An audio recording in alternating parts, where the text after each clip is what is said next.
Gautam neuro care brain stroke migraine fits brain and spine surgeries కి best neuro surgeon. తెలంగాణలో కొత్త ప్రభుత్వం ఏర్పాటైన తర్వాత ప్రవేశపెట్టిన మహాలక్ష్మి పథకం ఏపీకి ధనలక్ష్మిగా మారింది.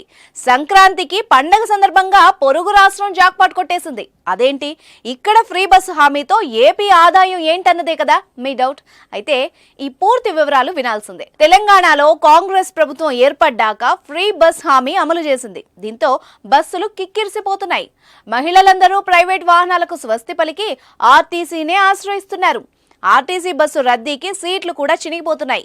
ఫ్రీ బస్ పథకాన్ని మహిళలు విచ్చలవిడిగా వాడుతున్నారన్న ఆరోపణ కూడా ఉంది. కుటుంబాలతో కలిసి తీర్థయాత్రల్ని చుట్టేస్తున్నారు. దీంతో బస్సుల సంఖ్యను కూడా తెలంగాణ సర్కార్ పెంచాల్సిన పరిస్థితి వచ్చింది. ఇక సంక్రాంతి సందర్భంగా రాష్ట్రంలో రద్దీ ఎక్కువైంది. తెలంగాణలో మహాలక్ష్మి పథకం అమలుతో హైదరాబాద్ నుంచి మహబూబ్ నగర్, వరంగల్, ఖమ్మం, నిజామాబాద్ తదితర ప్రాంతాలకు వెళ్లే ప్రయాణికులు బస్సుల్నే ఆశ్రయిస్తున్నారు. దీంతో స్పెషల్ సర్వీసుల్ని కూడా అందిస్తోంది. ఈ కారణంతో పొరుగు రాష్ట్రమైన ఏపీకి ఈ సంవత్సరం కొత్త బస్సు సర్వీసుల్ని నడపలేకపోతోంది టీఎస్ఆర్టీసీ. హైదరాబాద్ నుంచి ఏపీకి వెళ్లే వాళ్ల సంఖ్య చాలా ఎక్కువ. సంక్రాంతి పండగకి లక్షల మంది సొంత గ్రామాలకు వెళ్తారు. వారిలో ఎక్కువ మంది రైళ్లు, బస్సుల్ని ఆశ్రయిస్తారు. ప్రతి ఏడాది తెలంగాణ ఆర్టీసీ వందల బస్సుల్ని ఏపీకి నడపగా భారీగా ఆదాయం వచ్చేది. కానీ ఈసారి ఆ అవకాశం లేకపోవడంతో ఏపీఎస్ఆర్టీసీ పంట పండింది.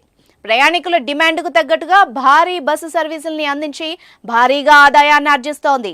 ఈ ఏడాది పండగ సీజన్ మొత్తం 6,795 సర్వీసులు తిప్పబోతోంది. అయితే అనూహ్యంగా ఏపీ బస్సుల్లో సీట్లన్నీ ముందస్తు రిజర్వేషన్లలో అయిపోతున్నాయి. దీంతో అదనంగా మరో 1,400 బస్సులు అందుబాటులోకి తీసుకొచ్చారు.